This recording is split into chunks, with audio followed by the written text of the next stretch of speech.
কিভাবে এরকম লেটার দিয়ে বিভিন্ন ধরনের লোগো আপনি বানাতে পারেন, আজকে আমরা সেটা দেখব।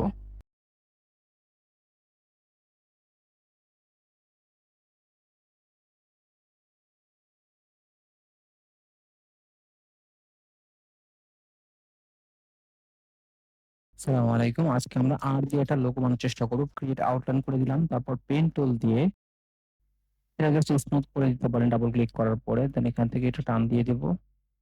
জাস্ট সামান্য এতটুকু টান দিয়ে একটু রোটেট করে দিলাম। এতটুকু ঠিক আছে। এরপর স্টকটাকে আমি বাড়িয়ে দিলাম। আপনার প্রয়োজন মতো আপনি বাড়িয়ে নিতে পারেন।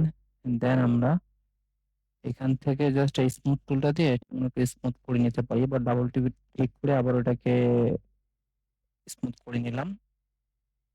এরপর উইথ টুল দিয়ে জাস্ট এখানে জুম করলাম, দেন এটাকে একটু টান দিয়ে দিলাম।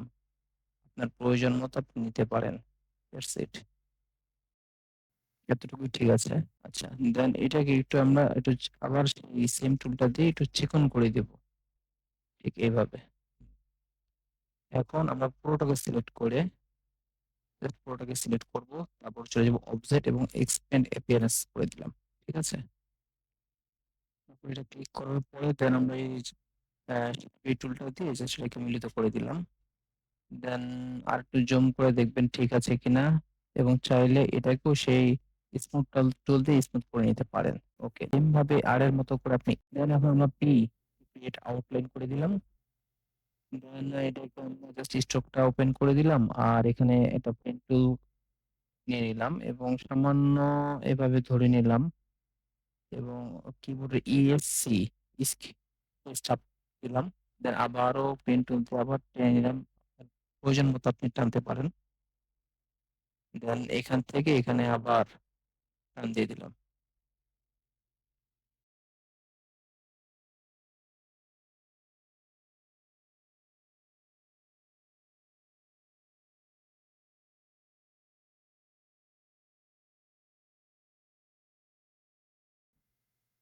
ঠিক আছে।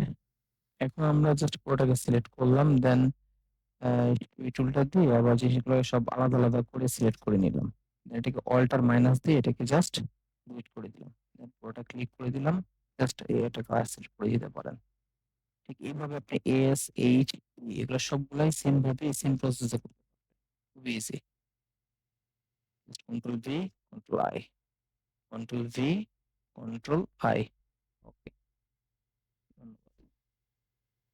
এখন পরবর্তীতে বি কে এই দুটোকে জাস্ট ক্রিয়েট আউটলাইন করে দিলাম, আনগ্রুপ করে দিলাম। তো এটাকে হালকা আপনার মন মতো আপনি চাপিয়ে নিতে পারেন। এতটুকু পরিমাণে চাপিয়ে নিলাম। দেন দুটোকে সিলেক্ট করার পর জাস্ট অবজেক্টে গেলাম। দেন পাথ, অফসেট, পাথ, দেন এটাকে 5 পিক্সেলের মতো রাখতে পারেন। ওকে করে দিলাম।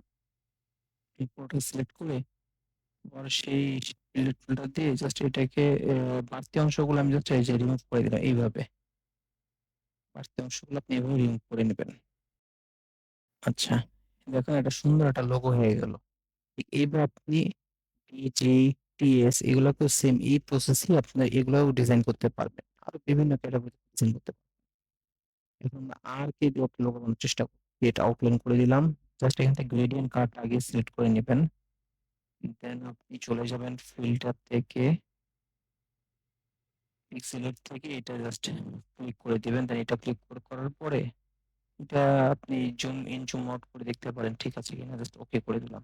দেন এই গ্রেডিয়েন্ট টুলটা সিলেক্ট করার পরে জাস্ট টেনে দিতে পারেন যতটুকু আপনার প্রয়োজন হয়, এবং আপনি ডাইরেক্ট সিলেকশন টুল দিয়ে দুইটা কোণা ধরে এটা হালকা টেনে নিতে পারেন। ওকে, দেন আপনি চাইলে এতটুকু হতে পারে, বা কিংবা আপনি চাইলে যদি আপনি কোনো ছবির উপরে অ্যাপ্লাই করতে চান এটাও পারবেন। জাস্ট এটাকে আপনি ছবিটা উপরে নেবেন, দেন দুইটাকে একসাথে সিলেক্ট করে appearance এ যাওয়ার পরে এখানে নিক মাস্ক করে দিবেন। ইনভার্ট মাস্কে ক্লিক করে দিবেন। That's it. এইভাবে আপনি আর, এম, কে, আর এগুলো সেম একই প্রসেসর। উদ্রূপ এখানে আমি ২ টা রেক্টেঙ্গেল টুল নিলাম, ৩ টা নিলাম।